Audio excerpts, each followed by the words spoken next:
brought to you by Knights of Awakening. This is the Labyrinth. As always, I want to thank everyone for joining us. Without you, we are not here. Your goodwill, your attention, your likes, your shares, you giving us a reason to do this is why we, the Knights of Awakening, are here, and it's why the Labyrinth is here. The feedback really encourages us to delve into more, to do more, to be more, and to do better, to be better. I've done a full upgrade on my recording system, as you can see, and I think the quality improvement is significant. And that's for you, because I want you to have the best experience with this that I can possibly give you. So with that, having said that, let's dive into the topic today. It is Sorcery, the Dark Knight, and Black Magic. And everyone's going to be like, ooh, Black Magic. Well, sort of. You'll kind of like what I have to say, some of you, and some won't.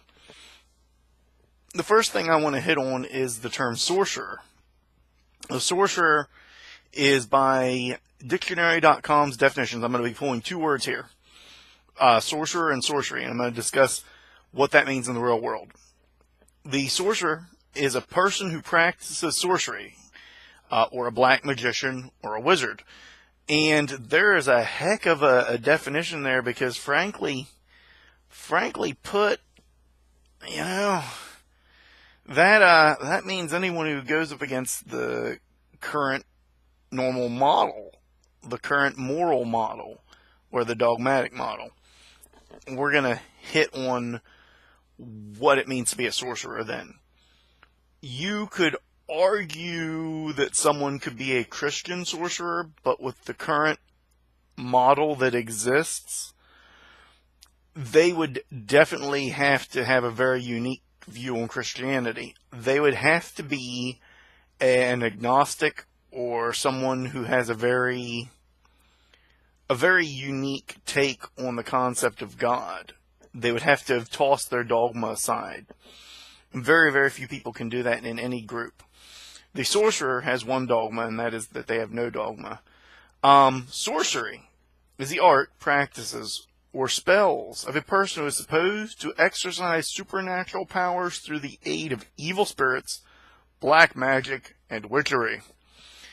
Wow. This is where we get into what is black magic. And black magic is ultimately any magic that doesn't conform or confine to the status quo of existing systems.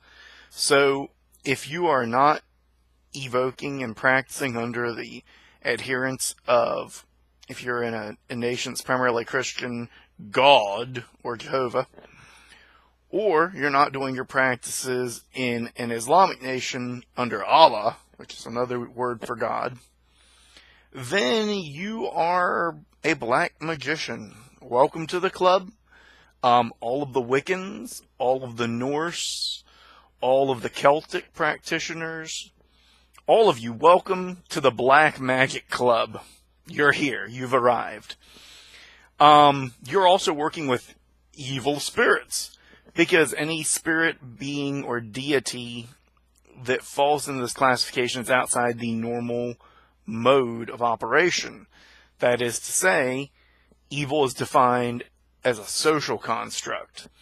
And with that, if you're working with anything that is not God, then you are working with evil spirits by those definitions. This really hinges on the dogmatic system of the area around you, and the sorcerers of today will be the accepted ceremonial high magicians of tomorrow. And that's the nature of life. There's no getting around it. Eventually, it will all come full circle. But let's look at why these terms exist the way they are. Black magic is always magic that's outside the norm or the standard. In traditions and cultures where black magic is defined, it is always the opposite of a white magic, which is within the cultural construct of acceptable. Unacceptable may be as much as using the hair from your beard, using a part of your soul, animal sacrifice, personal blood sacrifice, or any kind of spellcraft that's more than prayer. But at the end of the day, it is always, by its very nature, against the standard methodology. So, what's that mean about a sorcerer, really? Let's break that down, then. A sorcerer uses black magic. Well, that means they're one who questions methods. The sorcerer seeks out what they do not know. They question the methodology and ask why it works the way it does. Why does prayer do what it does? Why does ceremonial high magic work the way it does? Why does conjuring a being in this way achieve what it achieves? And in that questioning, they develop new methods and their own ways of doing things. They redefine all of what they do in order to achieve a greater skill set, a greater level of power. I've got notes here, obviously, that I look on my screen with, and in this, I should have wrote down the quest for power, but I think we're going to hit on that right now. The quest for power is intertwined into this, and it starts with the questioning of the methods and then the questioning of the systems. In questioning the entirety of a system, you ask, why does the system work the way it does? Why is there a buying into this dogma or that dogma? Where are you putting your power? Where are you putting your focus? And in that, you break it down in a way that you get a better understanding. As a sorcerer, my belief is that the only power that exists in the universe is my own and where I put it. Now, I call upon other powers because I'm investing part of myself into them, and they're investing, in some ways, part of themselves into me. And this gets into the concept that all is one and one is all. I recognize that I am as much Charles as I am Odin and Thor, as I am Zeus and Ares, as I am the Morrigan, as I am anything. That all of this is another part of the universe looking at itself and twisting in on itself. And this is something that, from my view as a sorcerer at least, and not to give you any kind of dogma, is very much towards the steps of enlightenment that many people claim to seek. In recognizing these things as an aspect of myself, and myself as an aspect of them, a mirror constantly bouncing off of itself, then I gain an awareness that I am not giving up power to anything. In dealing with demons and gods and goddesses, I take the role of a god myself. I am Charles, god of Charles, one of the many gods of Earth, just as you are the god of you, one of the many gods of Earth. And in that recognition of a higher state of self, you come to these things from a position of an equal. You don't come from a position of weakness. You don't come from a position of being beaten down. And this is part of the quest for power. It's recognizing that these systems are meant to elevate you to this godlike state. A lot of people won't agree with what I just said there, and that's fine. I don't completely agree with what I just said because I've seen these things act outside of my will. So to say that then you are a god, so are they. I've also seen people act outside my will. People do stupid shit all the time that I gotta fix. That's life. That is, what are you gonna do? You know? That is how the world works. And it's a beautiful, wonderful thing. And the sorcerer quests to understand those systems and break those down to better understand their own place within the systems and why the systems put them where they do. Invariably, almost every system that you use as a form of higher power that the sorcerer channels gives the sorcerer a divine right for whatever reason. You know, God says so, Thor says so, Odin says so, somebody, somewhere, Zeus or Hercules himself, somebody is giving you this right to do this. And that is very interesting because in non-dogmatic, what's the word I'm looking for? Deific systems. In non-deific systems, you perform magic because you have the will to, because you have the right inherent as a living being, or you have a connection to the flow of the universe. What we know for sure is that practice and focus generates energy after tearing these systems apart. At least that's what I know for sure. Your mileage may vary.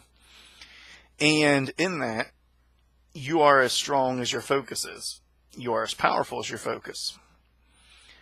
Now, in this quest for more power, though, for more focus, for more direction, for more manifestation, the sorcerer goes on a quest for knowledge to learn all of these systems, at least the core of them, at least enough of an understanding that they can utilize the parts that are useful to them. And they start questioning dogma. It's always wrong to kill. Or is it? It's always wrong to hurt people. Unless you need to. And in the questioning of dogma, you must always draw a circle. You must always draw a triangle. You must always stand here, facing there, doing this. You must face the east at the beginning of your pentagram. In questioning these things, they find out why they were built the way they were, and they get a better understanding of the history, as well as the forces in play, both psychological and external. And then they start questioning moral structures, and this leads us into the dark knight portion of this. To be a knight is to seek to better the world. It is to be on a quest to change things. 98% of the time at Nights of Awakening, we discuss what it means to be a knight. A light knight. Complete with blasts of sunshine firing from our asses. And, knight is more than a rank. It's a title. It's an understanding that you're going to help people. And sometimes to help one person, you have to hurt another. This is where the Dark Knight comes in. The Dark Knight recognizes that dogma, moral constructs of all forms, are an illusion, and they recognize that they hold their own illusion of greater value. But they also know they can only push against their own concepts of right so far until they cross certain lines. And one of my favorites with this, I always say to people, if you have to ask me, are the means justified by the ends? Then they probably aren't, because you have to ask it. If someone punches me in the nose and I hit them to stop them, I don't question if the means were justified by the ends. And if someone is throwing curses, or if someone's even putting someone else in a bad physical position, I don't even question if the means are justified by the end when I throw a curse. It doesn't even enter my equation. I've ripped apart my moral structure. I've destroyed my view of right and wrong and then rebuild it within the functions of what I want to achieve for the world and for myself. And in that, I don't look at it and be like, well, that's bad because, aggressive magic is always bad. No, I look at it and go, that person did something the big kahuna, really don't agree with, okay? My red beard has burst into flames in anger at that point. Rage is all that I know. And then I regain control because one of my concepts is that to act in rage, I know that I make mistakes. I know that I often do regret. I want a reasonable mind when I act. So I get a little bit of control of that, and then I look and I say, is this something I want to deal with? Well, if my beard has bursted into flames and I've poured smoke from my ears, it probably is something I want to deal with. So after I've checked myself to make sure that I'm not overreacting, then the idea of using these dark forces for the betterment of the world around me isn't even a question of whether it's right or wrong. I don't even have to do the mental hoops. I find what's really funny is so many people that are light knights and white knights jump through more mental hoops to get from point A to point B than anyone else I know. they have to jump through hoops to prove to themselves, to prove to the world that they are who they say they are. And my belief is as soon as you've got to jump through a hoop to prove something, it probably wasn't real or true. So I disdain hoops and I disdain jumping. I am a heavy man. I do not like to jump. But within that, I recognize that these dark forces, okay? Dark forces, ooh, scary stuff, right? Really are just forces that are against the status quo.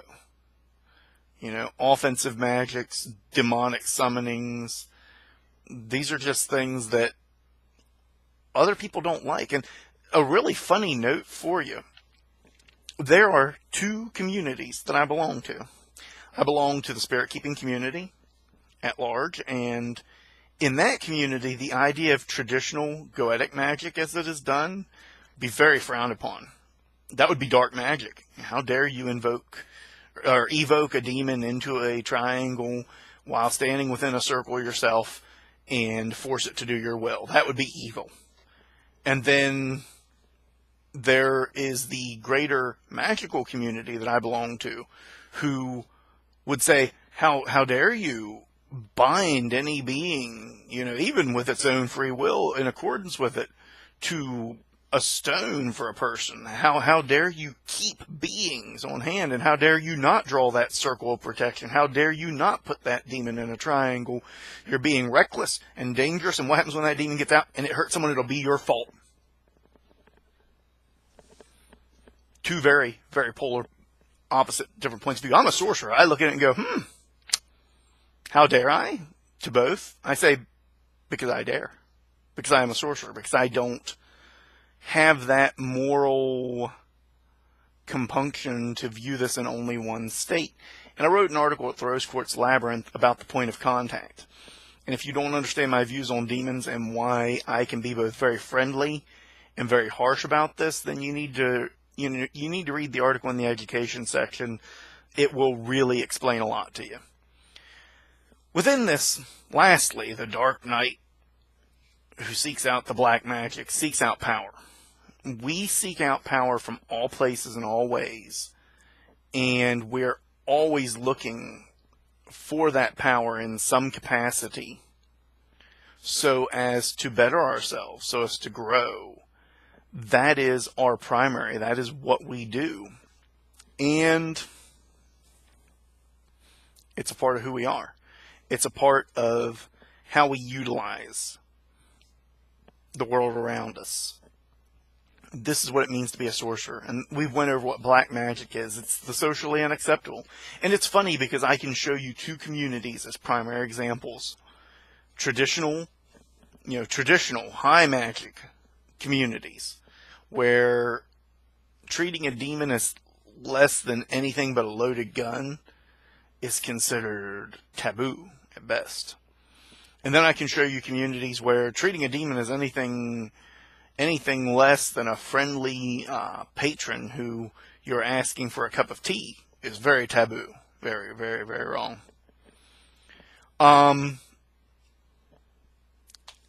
I say go the road of the sorcerer and ask yourself the tough questions. For those who want to know, to clarify this, in working with demons 98% of the time, I'm very cordial, very friendly, and I don't use a whole lot in the way of protections. I may wear a mala, a Norse one, that I've charged many times over. Or I may wear my Mjolnir, which is actually being used for another purpose right now, so I'm not wearing it at the moment. I might wear my ring if I really, truly believe that there's risk. But for the most part, I don't go in with more than what I am because I'm not evoking them in the highest degree in the here and now. If I am evoking them towards a devastating purpose, or if the need is so dire that I need power that is sufficient to kill, such as to heal from near death, then I might go with a more traditional road, because in investing the idea and the power that it can kill, I am giving the demon the power to alter reality up to the degree of killing. the aspect of the demon brought forth is one that is in concert then with those ideas. Again, that article will help a lot with this. I think I've kind of covered now, what it is that a Dark Knight is and a sorcerer. One last thing on the Dark Knight, though. We seek power. Because without power, we cannot make change. This is where the knightly part comes in. We recognize that without the power to change the world, then we're powerless. We can't do anything.